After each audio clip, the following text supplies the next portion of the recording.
绍一个平常比较罕见，但是事实上如果发生的话，如果比较延迟诊断的话，还是有它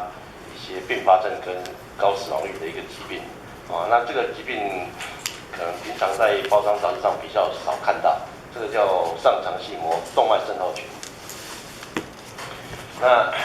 这个疾病其实它的发生的几率不高了。那根据过去的一些文献就是说有在做上消化道的一个摄影的时候，他们去统计起来，大概0.013到0.3% 左右。那这个病的话，主要要从它的解剖构造先讲起。那事实上，我们人的十二指肠呢，有分4个部分。那它第3部分其实是走在2条动脉中间，那一条当然就是主动脉，一条就是上肠系膜动脉。那我们直接看图来解释可能会比较清楚。像这张图来看，所谓十二指肠大概就是从这里到延伸到这个地方，这一段叫做十二指肠。那分作4个部分。那解剖学上的话，这是第1部分，那下降是第2部分，那第3部分就是在这里，那第4部分就往上延的这个部分叫第4部分。那这个病主要就发生在第3部分这个地方被我们自己的2条动脉本来正常就是从这2条动脉穿过来。那我们每一个人正常人的话，正常解剖构造就是这样。但是它发生的这个症状，主要就是说这2条动脉把这个第3部分的十二指肠把它这个压住了。简单讲简单讲就是讲家己的肠仔捡家己的血筋甲缀掉的，这有奇怪无？正常人的解剖构造本来就是从这里钻过来，但是有的人他的这个肠子这个部分就竟然被他自己的动脉给压住了。这到底是怎么发生的那主要的话就是说，这2条动脉中间的夹角如果变小了，或者说这2个距离缩短了，那就会造成这个阻塞的这个现象，那会造成急性的一个胃跟十二指肠的扩张。那从这个图刚刚这个是从正面这样一看，如果从侧面来看的话，咱为人的侧面看过，就像这样。这个是主动脉上粗的这条，咱的主动脉最粗的这条动脉。那这条就是上肠系膜动脉。这2个夹角咱正常人根据不同的人种还有个人那个体重不一样大概是38到65度左右。但是如果这个角度小于25度，这个角度小于25度，有可能把这个肠压扁。另外一个就是说，从这里到越过到主动脉这个距离，一般正常人正常大概1公分到2公分左右。但是如果这一段距离小于8毫米的话也会造成这个阻塞的这个现象。为什么有人会比这个角度会这么小，或者说这个距离会这么短？看这张图你看，事实上我们人体构造上帝造的是很奇妙的，就是说事实上这些动脉旁边弄几块油我们讲说脂肪或淋巴组织其实这个平常是用来当做一个咱讲台语的口上那种缓冲剂弄掉，是讲垫着比较不会去压到，所以我们正常人吃东西十二指肠这样管没问题。那什么时候会发生像这个我今天要跟各位报告的这个状态就是说这块油萎缩掉了，瘦了，所以一个人如果突然变瘦了就有可能会发生这种情形。当然快速的体重下降的时候第二个就是说，有的人是先天的先天意思是说，他这个十二指肠被悬韧带吊得比较高，所以很接近这个地方的时候，也有可能。第3个就是说，也是先天的话，就是说这个动脉，正常人的这个上肠系膜动脉通常是从我们第1腰椎从第1腰椎这个位置出来。如果在这个出来的位置太低，就讲伊这条啦，皮肤夹出来，胃夹出来，再也会压到。这个都是先天的不过我们今天主要讲的是后天的后天会造成这个状态。意思是说，如果这一块衬垫它流失了，结缔组织流失了，那这个夹角就会变小，就对有卡薄一揪一那会变小，就会压到家己的血筋对家己的肠变成袂通那这个也是这样能看如果这一条动脉去压到了十二指肠，它就车，咱物件有在食入来了吼，来到这时袂过，伊就开始一直弹，到整个胃跟12指肠都会胀起来，就可以解释说，为什么他吃完东西之后就很容易有饱足感，而且食了吼会吐。所以看过刚刚那一张图哦，大概这张大概就很容易理解，主要是阻塞，而且他吃完之后会恶心、呕吐、腹痛，食袂落，而且吐出来还有胆汁。为什么会有胆汁？就是说，因为胆汁从肝脏这样分泌，从胆管下来是在12指肠这个地方理论上咱那一里往后面排，但是这里有一个东西挡住了。变成它过不去，所以它吐出来的东西大家讲了，大家讲，所以这个人就变成他每次吃完东西会想吐愈来愈唔敢食，恶性循环，愈来愈散。第二个就是说，这个特点跟一般你讲的吐足侪病拢会吐肠胃炎的有可能会吐，这种病跟一般的肠胃炎不太一样，有的是上吐下泻，这种病敢若吐袂流啦，我现在袂流，就袂过根本的到这里就过不去了只会吐所以它这整个就胀得很厉害它这个下泻的这个症状反而不明显它就另外一个特点就是说跟这个姿势有关因为你看这一张如果他躺着的话，倒咧的时阵伊这地边不松快所以你若是趴着。或者说他的膝盖去靠胸部有一个特别姿势膝盖靠姿势把弯翘起来他就会比较舒服一点甚至叫他左侧躺你讲这个脸朝左侧这个东西就相对比较容易过。如果他还不是完全卡死的话所以这个的特点的话，有些跟体位这个症状跟体位有关所以我刚刚讲，如果平常这样仰卧的时候这个压迫的症状会加重，如果是趴着或者膝胸窝或者左侧躺，有的人会比较舒服一点。但是这个老实讲如果是慢性起来它其实并发症很多啦，最麻烦的就是说，它毕竟被架了头，长期来讲它会脱水，电解质会失调然后长期的话可能会越来越瘦。我今天要报告这个案例就是他是一个50岁的男性，他状态是单身他事实上是离婚了离婚之后单身他平常其实他之前就是有一个慢性的一个胃溃疡之前曾经因为穿孔然后来接受过手术胃穿孔把规规得了掉那后来他最近几个月就是食欲减退，然后越来越不想吃东西，体重因为本来70公斤这个还行存40年330公斤那入院的时候事实上在急诊的时候整个其实他已经有一个急性肾衰竭的一个状态，就会起来ERG 功能都不好，原因就是说他整个有脱水的现象，吃袂落个无较早来病的，已经有要昏迷来的时候，其实他血压不好，有休克的一个状态，血压量起来是休克的状态，所以就赶快收住院，然后做一些治疗在这个整个治疗的过程中，当然我们有做过一些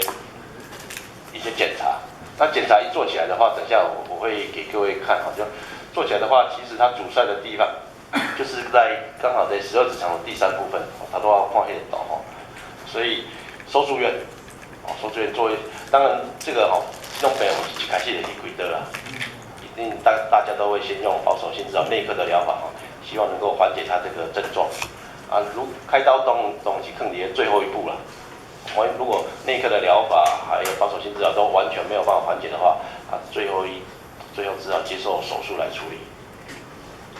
这一张这是他的电脑断层，这张实在是都不正常，不正常的所在是对，这个是胃，这个是肝脏你看伊的胃胀到比伊的肝更加大你看这胀偌久这个难怪他根本吃不下，但吃一定吐啦。这免讲一定吐经过了他车，你物件落来没有办法，它一定是吐出来才会比较舒服非常的胀。你可以看到它比较远端的一些肠子，其实都薄薄，物件都没过，所以很厉害的一个十二指肠阻塞，而且甚至造成的往前一直塞到胃，整个胃扩张的很厉害。那这是另外一个切面，这个也是胃，这个是十二指肠，胃跟十二指肠。那我们刚刚讲那2条动脉就是在这里，这一条是主动脉，这条就是上肠系统动脉。所以理论上这个十二指肠应该爱为这2个动脉中过去，你也看根本不过啊，过不去啊，这边就塞车了。所以这是很明显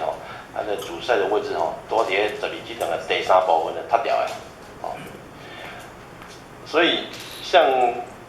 这种状态的话，当然一开始我们就会先放一些鼻胃管先给它套出来，因为这个很危险。危险的地方在哪里？就是说像它这么胀如果吐出来，伊若是年纪更加大去要炸掉，会造成吸入性的肺炎。第二个就是说它这么胀，长期来讲也有可能会胀破、掉破所以长期来讲也有可能会造成一个不管是胃穿孔或者十二指肠穿孔，甚至有些会造成一个流血、胃出血还是整体出血都有可能。更可怕的就是说它长期的这个阻塞会造成一些脱水，然后电解质不平衡。这个来讲到，像它一来的话，就是造成一个急性肾衰竭，这个都是这个阻塞造成这个脱水的并发症。所以入院的话，当然开始我们还是先给他做一些内科的疗法，但是后来还是没有办法缓解，最后就只好他就同意接受手术。那秋水的部分主要就是把它的空肠跟十二指肠做一个吻合，意思就是叫它掐在这个地方不通咱把肠子拉过来做一个吻合，这就是交流道啦。你这物件食了胃食，食就袂过就交流道胃才落。那事实上做这个的话，就是说希望吃下去的食物没有办法从阻塞的地方过，那从这个吻合的地方下去这样它以后吃东西就比较不会吐才有办法慢慢的矫正它的体重。不然住院这几个礼拜其实一开始的话，希望用一些营养一些补充它的体重还是稍微上来，但是事实上它的这个阻塞的症状没有办法缓解所以诊断来讲的话，像这个病的话基本上会上腹痛吃物件足紧饱，因为拢中里根本拢无消化袂落，吐出来有大奖有胆汁所以早期的症状可能是不是那么的特异，因为吐大家讲吐足侪病人拢嘛会吐但是问题是，如果你在做一些影像学检查的话，就会发现这个跟人家不一样跟人家不一样所以这个除了影像学的佐证，其实它是一个排除性的，因为这些肠道的阻塞你还要把其他的一些原因都排除掉最后才会想到可能是这个动脉去压到他自己的十二指肠。那如果说检查方面的话传统的话可以做一些毛囊这超音波啦，毛囊这个电脑断层或者是核磁共振甚至也有人用胃镜去看。不过如果比较非侵袭性的话，电脑断层很方便，都方便，而且它可以提供一些解剖的一些构造的细节所以电脑断层是很好的，对这个病的话是一个很好的一个诊断的工具。那除非你电脑断层还没有很明确，那有的人会做传统的一个动脉摄影。动脉摄影为什么做动脉摄影？原因就是讲，既然是2条血经的角度去上过细所以就做动脉摄影看这两个角度是不是真正太狭窄去压到。不过事实上，电脑断层大概就可以提供相当多的一些资讯那哪些人比较容易发生这个病？什么呢？比如说危险因子的包括它快速的一个体重减轻快速的体重减轻当然很多原因，有的提供厌食症神经性的心因性的厌食症，快速的减，或者说它是有其他的病不管是癌症或者说它烧伤的变化，或者创伤长期卧床，营养不良，把它变散离，或者说事实上这个病比女生比较容易发生早孕有些通常是比较年轻的，有的人如果快速生长的话，它整个解剖构造改变也有机会不过比较常见的还是这个体重的问题。那开刀，尤其是骨科脊柱侧弯，大家听过脊柱侧弯开刀因为解剖构造改变，变成这个2个动脉的夹角也会改变，所以跟开刀手术有关的话，大概就是脊柱侧弯的矫正手术，这个也会。如果他开骨科这脊椎手术矫正手术开了5天到7天佮一直伫遐吐来注意啊。你若讲头前3天前面几天的吐还可以，还蛮常见的。但是如果5到7天1个礼拜手术开了佮吐到咧，来爱去检查看看是不是这个。当然这个机会刚刚有讲，这个机会不是那么高了，但是我们都是要记住说，它是一个鉴别诊断。那其他伴随的一个疾病就包括胃酸过多这个大概50%一个戒备50%痛时有卫生可以得。另外就是消性溃疡，像我们这个病人他本来就是有消性溃疡的病史另外讲就是脊柱侧弯那我刚刚有讲到鉴别诊断，就是说，不是讲看完他的症状就直接想这个病这个病会可能做后壁，几率不是那么高啦所以我们一定会从其他的常见的先想起，比如说，是不是像讲这个十二指肠袂通爱想看，看有生物件这个在这个现在这个时代肿瘤是非常大家投入相当的心力，很多心力在诊断跟治疗有没有长肿瘤？有没有可能其他阻塞的原因不管是后部腔的肿瘤，或者一些囊肿压迫到，或者说一些结石，或者说肠系膜的一些缺血，都有可能看起来也造成12指肠阻塞这是一些鉴别诊断。这是唯一一张这是说影像学上的角度啦这个我就再讲。讲到治疗，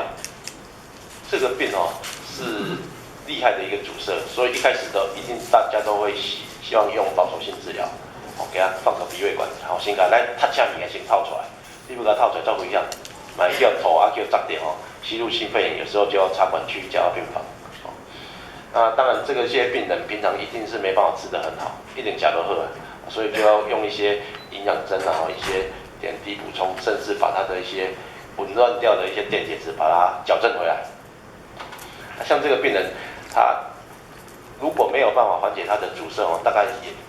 给他什么物件加拢吃不落，他只好用打的。打针的话就是全静脉营养注射。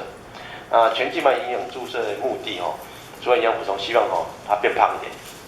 既然你是瘦造成的，爱有法大块的。伊在油饭有法度去胖起来慢慢这个有法度小可改变有的人